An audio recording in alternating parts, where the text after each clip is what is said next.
ಹಾಂ ಬಂಧುಗಳೇ, ನಿಮಗೊಂದು ವಿಶೇಷವಾದ ಫ್ಲೋರ್ ಮಿಲ್ಲನ್ನು ನಾನು ಪರಿಚಯ ಮಾಡ್ತಾಯಿದ್ದೀನಿ. ನಮ್ಮೂರು ಕರಿಕೆರೆ, ನೆಲ್ಲಿಕೆರೆ ಅಂಚೆ, ಹೊಳಂಕೆರೆ ಹೋಬಳಿ, ತಿಪ್ಟೂರು ತಾಲೂಕು. ಇಲ್ಲಿ ನಮ್ಮ ಸ್ನೇಹಿತರು, ಇವ್ರ ಹೆಸರೇನಪ್ಪ? ಲಕ್ಕೇಗೌಡರು ಈ ಮೆಷಿನ್ನ ಇನ್ಸ್ಟಾಲ್ ಮಾಡಿದ್ದಾರೆ. ನೋಡಿ, ಏರ್ ಕೋಲ್ಡ್, ಇಲ್ಲಿ ಧೂಳು ಬರೋದೇ ಇಲ್ಲ. ನಮ್ಮ ಮನೇಲಿ ಹೇಳಿದ್ರು, ನನ್ನ ತಂಗಿ ಪುಷ್ಪ ಹೇಳಿದ್ಲು, ಹಪ್ಪಳದ ಬೇಳೆ ಹಾಕ್ತೀಯಾ, ದುಸ್ ಅಂತ ಎದ್ದೇಳುತ್ತೆ, ಕೊಟ್ಬಿಟ್ಟು ಆಚೆ ನಿಂತ್ಕೊಂಡ್ಬಿಡು ಅಂತ. ಆದರೆ ಅಂಥದ್ದೇನೂ ಇಲ್ಲ. ಇಲ್ಲಿ ವಿಶೇಷವಾದಂಥ ಈ ಮಿಷಿನ್ನಲ್ಲಿ ಲಕ್ಕೇಗೌಡ್ರೆ, ಎಷ್ಟು ದಿವಸ ಆಯಿತು ಇದಂದು ಮಿಷಿನ್ನು? 3 ತಿಂಗಳಾಯ್ತಾ? ಹಾಂ, ನಾನು ಹೋದ್ಸಲ ಬಂದಾಗ ಇರಲಿಲ್ಲ. ಹೋದ್ಸಲ ಬಂದು ಅಕ್ಕಿನೂ ಇದು ಹಾಕ್ಸ್ಕೊಂಡು ಹೋಗಿದ್ವಲ್ಲ. ಹಾಂ, ಒಳ್ಳೆಯದು. ಈ ಸುತ್ತಮುತ್ತ ಯಾವುದು ಇಲ್ವಾ ಈಗ ಮಿಷಿನ್? ಇದು ಇನ್ನೊಂದು ಐತೆ. ಓಕೆ, ಆದರೂ ಇದು ಧೂಳು ಬರೋದಿಲ್ಲ. ನ್ಯೂ ಟೆಕ್ನಾಲಜಿ, ಹೊಸ ಟೆಕ್ನಾಲಜಿ, ಧೂಳು ಬರೋದಿಲ್ಲ. ಸೊ ನೀವು ಕೂಡ ಅಂದರೆ ಸುತ್ತಮುತ್ತ ಎಲ್ಲಾದರೂ ಈ ಥರದ್ದು ಅಪ್ಡೇಟೆಡ್ ವರ್ಷನ್ ಇರುವಂಥ ಮಿಷನನ್ನು ಬಳಸಿ ನೋಡಿ.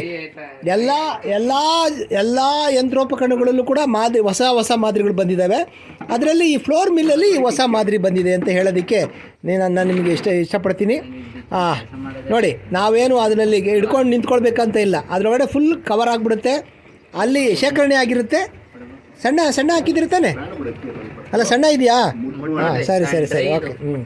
ಓಕೆ ರೈಟ್, ಆಯ್ತು. ಇವಾಗ ಹಪ್ಪಳದ ಬೇಳೆ ಹಾಕೋ ಕಾರ್ಯಕ್ರಮ. ಈಗ ಹಪ್ಪಳದ ಬೇಳೆನ ಹಾಕ್ತಾಯಿದ್ದೀವಿ ನೋಡಿ. ಇದು ಬಹುತೇಕ ಎಷ್ಟಿರ್ಬೋದು? ಒಂದು 8 kg ಇದೆಯಾ? 8-10 ಇರ್ಬೋದಾ? ಜಾಸ್ತಿ ಐತೆ. 10-12 ಇರ್ಬೋದು. ಯಾಕಂದರೆ 5 kg ಬೇಳೆನೇ ತಂದಿದ್ದೀನಿ ನಾನು. ಇನ್ನು ಸ್ವಲ್ಪ ಹೊತ್ತು, ಬಹುಶಃ ನಾಳೆ ನಿಮಗೆ ಹಪ್ಪಳದ ಬೇಳೆ ಹಪ್ಪಳ ಮಾಡುವಂಥ ವಿಚಾರನ ತೋರಿಸ್ಕೊಡ್ತೀನಿ ನೋಡಿ. ಈಗ ಹಪ್ಪಳದ ಬೇಳೆನ ಈ ಮೆಷಿನಿಗೆ ಸುರಿದಿದ್ದೀವಿ. ಯಾವುದೇ ಧೂಳು ಈ ಕಡೆ ಬರೋದಿಲ್ಲ.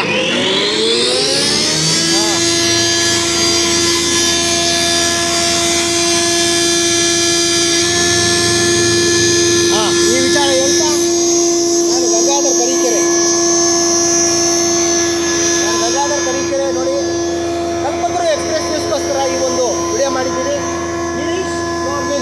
ಇವರು ಮಾಡಿದ್ದಾರೆ ಅಂತ ಹೇಳ್ತಾ ಈ ಒಂದು ನೆಲ್ಲಿಕೆರೆ ಗ್ರಾಮವನ್ನು ಹಾಗೆ ತೋರಿಸ್ತಾ, ಇಲ್ಲಿ ಪಂಚಾಯತ್ ಇದೆ ಆ ಕಡೆ, ಈ ಒಂದು ವಿಡಿಯೋವನ್ನು ನಾನು ಸಂಪನ್ನಗೊಳಿಸ್ತೀನಿ.